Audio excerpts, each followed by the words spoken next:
திருமணத்தில் கோடான கோடி விஷயங்களை செலவழிக்கிறார்கள். எது வீண் விரயம் கிடையாதுண்டா, ஒத்த ஊருக்கே சாப்பாடு போட நினைக்கிறது வீண் விரயம் கிடையாது, பணம் இருந்தால். ரசூலுல்லாஹி ஸல்லல்லாஹு அலைஹி வஸல்லம் உடைய திருமணத்தில் 300க்கு சரியாக 300 பேர் கலந்து கொண்டார்கள் என்று சொல்லி ஜைனப் ரலியல்லாஹு அன்ஹா திருமணத்தை பற்றி சஹீஹ் முஸ்லிம்ல வருகிறது. ஒரு சகனுக்கு 10 பேர் அன்றைக்கு உட்காருவாங்க. அப்ப மொத்தம் 30 சகன் கூட்டாக இருந்தால் அப்படி உட்கார்ந்தார்கள் அப்படின்னு ஹதீஸ்ல வருகிறது. ஒருவர் தன் வசதிக்கேற்ப திருமணம் விருந்து கொடுப்பது தவறு கிடையாது. ஆனால் எது தவறு அப்படி என்று சொன்னால், அந்த திருமண விருந்தை அவன் கொடுப்பதை போல கொடுத்தா நம்மளோட ஸ்டேட்டஸ் என்னதாகிறது, எந்த லெவல்ல கொடுக்கணும், நம்ம வைக்கக்கூடிய தட்டுக்கு எவ்வளவு பெருமதி இருக்கணும், நம்ம கொடுக்கிற இடத்துக்கு எவ்வளவு பெருமதி இருக்கணும், நம்ம போடுற பந்தலுக்கு எவ்வளவு பெருமதி இருக்கணும், நம்ம போடுற வாகனத்துக்கு என்ன பெருமதி இருக்கணும், அதை பார்க்கறது எப்படி, யார் யாரை கூப்பிடுறது, ஃபர்ஸ்டா யாரை அரேஞ்ச் பண்றது, வந்தா யாரை வரவேற்கிறது, யாரை நம்ம கண்டுகொள்ள கூடாது, எந்த இடத்தில் எப்படி ஏற்பாட்டுவது என்ற இந்த சிந்தனைகள் இருக்குது. ஒவ்வொரு சிந்தனையிலும் ஷைத்தானிய சிந்தனை என்ன செய்கிறது, ஓடுகிறது. இந்த வீண்வெறிய சிந்தனையை பொறுத்த வரைக்கும் அல்லாஹு தாலாவுக்கு பிடிக்காத ஒரு மனிதனுடைய நிஅமத், மனிதனுடைய உடலில் விளங்குவது, மனிதனுடைய ஆடையில் விளங்குவதை அல்லாஹு தாலா விரும்புகிறான். ஆனால் இறைவனுக்கு பிடிக்காத ஒரு விஷயம் மனிதனை பொறுத்த வரைக்கும், அதாவது இந்த மனோநிலைக்கு ஆளாகுவது, முழுமையாக இந்த மனோநிலைக்கு ஆளாகுவது, வீண்விரயம் என்ற மனோநிலைக்கு ஆளாகுவது இறைவனுக்கு மிகவும் பிடிக்காத விஷயம். பரக்கத்தை இறைவன் என்ன செய்து விடுவான், முழுமையாக இல்லாதொழித்து விடுவான் என்பதை நாம் மறந்துவிடக்கூடாது. முழுமையாக கட் பண்ணி விடுவான் என்பதை மறந்துவிடக்கூடாது. அன்புள்ள சகோதரர்களே, இந்த இஹ்வானு ஷயாத்தீன், சைத்தானது சகோதரர்களாக மாறுவார்கள் என்ற வார்த்தையை உண்மையிலே ஒரு ஈமானுள்ள மனிதன் சிந்தித்தான்னு சொன்னால் அவனால் அதில் என்ன செய்ய முடியாது, இந்த மாதிரியான வீண் விரயங்களை செய்ய முடியாது. அவனால் அந்த வீண் விரயங்களை செய்ய, இவைகள் அதாவது சில திருமணங்கள் பார்க்கலாம், ஒரு காலம் இருந்தது, இன்றைக்கும் இருக்கலாம். நடிகர் நடிகைகள் பாடகர்கள் இஸ்லாமிய திருமணமாக இருந்தா இஸ்லாமிய பாடகர்களை கூப்பிடுறது, மற்ற ஒரு வேறமானி திருமணமாக இருந்தால் வேற பாடகர்களை கூப்பிடுவது, இப்படியான ஒரு மனோநிலை எல்லாம் நல்லவர்கள் வர வேண்டும், சாலிஹான மக்கள் வர வேண்டும், அவர்களது பிரார்த்தனைகள் அதிலே இருக்க வேண்டும். இந்த குடும்பத்துடைய ஒரு தௌஃபீக், எதிர்காலம் போகிற நேரத்தில் அந்த குடும்பத்துக்கு ஒரு நல்ல ஒரு மனிதனுடைய பிரார்த்தனை இருக்குது.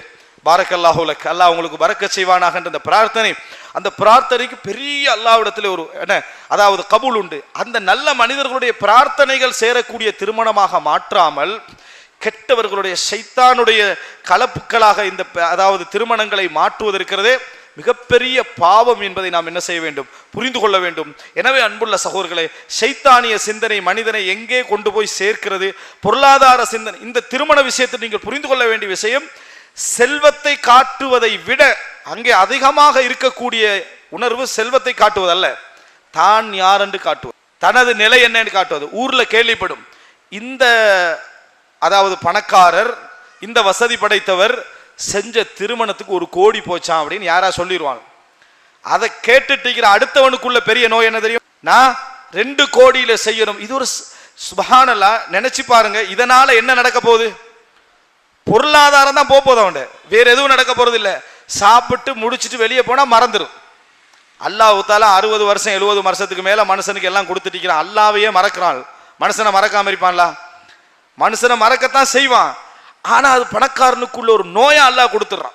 மார்க்கம் இல்லாது விட்டால், மார்க்க சிந்தனை அகலுகிற நேரத்தில் மிகப்பெரிய ஒரு நோய். நல்ல முறையில் புரிந்து கொள்ள வேண்டும். அல்லாஹ் பெரிய பெரிய நிஅமத்துக்களை அருள் செய்கிற நேரத்தில் எங்களுக்கு இருக்க வேண்டிய மிகப்பெரிய பலமான ஆயுதமே இஸ்லாம் தான். அதான் எங்களோட உள்ளத்தை பாதுகாக்கும். இல்லைன்னா நம்ம கண்ணா பின்னாடி காணாம போயிடுவோம். எங்களுக்கு சிந்தனைகள் தலைகீழா போய் அதாவது அப்படியே போயிடுவோம். அதனால தான் அல்லாஹு தஆலா சொல்லுகிறான், இன்னல் இன்சான ஹுலிக ஹலூஆ, மனிதன் எப்பொழுதும் ஒரு விதமான திடுக்கமான மனநிலையில், அதாவது இதா மஸ்ஸஹுல் கைரு மனுஆ, அவனுக்கு நன்மைகள் வந்து சேர்ந்துட்டால் தடுக்கக்கூடியவனாக இருக்கிறான். அப்படி இருக்கக்கூடியவன் கோடான கோடியே செலவழிக்கிறான். மனிதனுடைய மனோநிலையில் அது இருக்கிறது. அந்தஸ்து, தனக்கு தம் சமுதாயத்தில் கிடைக்கக்கூடிய ஸ்டேட்டஸ். ரசூலுல்லாஹ் சொல்றாங்களே, நேர்ச்சை எந்த ஒரு மாற்றத்தையும் கொண்டு வராது. ரசூலுல்லாஹ் ஹதீஸ், லா யஅதி பிஜதீத், புதிதாக எதுவும் கொண்டு வராது. ஆனால் வசதியுள்ள கஞ்சன் இருப்பானே, அவனது பணத்தை வெளியாக்கிடும்னாங்க. அவனது பணத்தை வெளியாக்கிவிடும். என் பிள்ளைக்கு நோய் வந்துட்டு நான் 30 மாடு கொடுப்பேன்றான், 30 மாடு அறுத்து கொடுக்க போறேன்றான். அவன் ஒரு ஆட்டை கூட அறுத்து கொடுக்காதவனா இருப்பான்.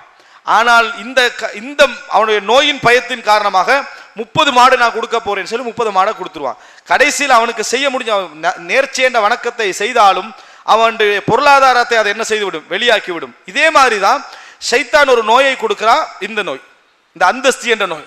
இந்த அந்தஸ்து என்ற நோயால சிலர் என்ன செய்கிறான்னு சொன்னால், அவன் வறுமையாக ஜீரோ போகும் வரைக்கும் ஆக்கிடுறான். அல்லாஹு தாலா ஒரு மனிதனுக்கு ஒரு அருளை கொடுத்தால், அந்த அருளை அவன் சரியாக பயன்படுத்தாது விட்டால், அந்த அருளாலேயே அவனை அல்லாஹ் அழிப்பான்.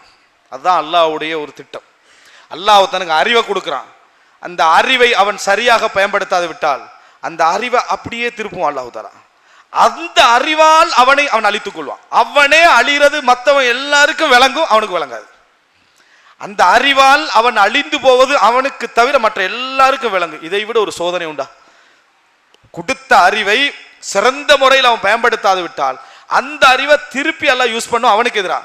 அவனே யூஸ் பண்ணி அவனே அழிச்சு கொள்வான். பொருளாதாரத்தை அல்லாஹ் தாலா ஒருத்தனுக்கு கொடுக்கிறான்.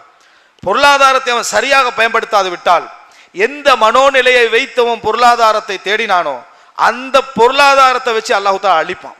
சில பணக்காரர்களை, வசதி படைத்தவர்களை நாம் சமுதாயத்திலே பார்க்கிறோம். இந்த மார்க்கம் இல்லாதனால இவர்களெல்லாம் ரோட்டுக்கு வர வேண்டியவர்களா எப்படி வந்தாங்கன்றே நமக்கு ஆச்சரியமாகிக்குது. இப்படி கோடீஸ்வரனா இருந்தவன் ஒரு 50 லட்சத்தை நிலமா வாங்கி போட்டிருந்தா கூட எதிர்காலத்தில் சாப்பிட்றதுக்கு அது ஹெல்ப் ஆயிருந்திருக்கும். ரோட்டுக்கு வந்துட்டான். ஒன்றுமே இல்லையா, ஒரு சொத்தும் இல்லையா, எல்லாம் போச்சான்றான். எப்படி போச்சு? அல்லாஹு தாலா அந்த செல்வத்தை எப்படி திருப்பி யூஸ் பண்ணா பாத்தீங்களா? இந்த அந்தஸ்து மனோநிலை இருக்குதானே, இறங்க விடாது. பக்கத்து கூட்டுக்காரன் டிவி வாங்கினா என் வீட்டுல என்டென்னாவது இருக்கணும்னு நினைப்பான், டிவி இல்லாட்டி. ஏன்? அந்த போட்டி. அந்த போட்டியின் காரணமான மனநிலை என்ன செஞ்சிருமெண்டா, இவனை வட்டியில கொண்டு போய் விட்டுரும். ஸ்டேட்டஸை சமூகத்தில் பாதுகாக்கிறதுக்கு உள்ளால சொத்துக்கள் அங்க வச்சு இங்க வச்சு வட்டி எடுக்க விடுவோம். எல்லாம் என்ன செஞ்சு கடைசியில ஜீரோவாகி போகும் வரைக்கும் தெரியாது. நல்ல பொருளாதாரம் வளர்த்திருப்பான், எல்லாம் சரியான பாதையில கொண்டு போயிட்டு இருப்பான். திடீரென இவன் அழிக்கணும் நல்லா நினைச்சாண்டா பெரிய பிசினஸ்கெல்லாம் இறக்கி விட்டுருவான். டோட்டல் சொத்தை இன்வெஸ்ட் பண்ற மாதிரி பிசினஸ்ல இறக்கி விட்டுருவான். ஜீரோவா ரிட்டர்ன் வரும். அது ஜீரோவா ரிட்டர்ன் வரும். வெளியே பேச முடியாது. அல்லாஹ் ரப்புல் ஆலமீன் ஒரு மனிதனை சனஸ்தத்ரிஜுஹும் மின் ஹைது லா யஅலமூன், அவர்கள் அறியாத வண்ணம் நாம் அவர்களை படிப்படியாக பிடிப்போம் என்று அல்லாஹு தாலா சொல்றான். இன்ன கைதி மதீன், எனது சதி பலமானது. அஃப அமினு மக்கரல்லாஹ், அல்லாஹ்வுடைய சதியை இவர்கள் பயமற்று வாழ்கிறார்களா என்று கேட்கிறான். அன்புள்ள சகோதரர்களே, செல்வம் மிகப்பெரிய அருள், அந்தஸ்து மிகப்பெரிய நியாமத். குடும்ப உறவுகளை சேர்வது, நாம் வளர்ந்து முன்னேறி உச்சகட்டத்தை அடைகிறோமா, அதன் மூலம் என் குடும்பம் சந்தோஷப்பட வேண்டும், என் உறவுகள் என் வளர்ச்சியில் மிச்ச மகிழ்ச்சி அடைய வேண்டும். அவன் வளர்ந்தா நமக்கு பிரயோசனம், அவன் வளரட்டும் என்று மகிழ்ச்சி அடைய வேண்டும். அவன் வளர்வதன் மூலம் ஊர் சந்தோஷப்பட வேண்டும். அவர் வளர்ந்தா ஊர் என்ன செய்யும்?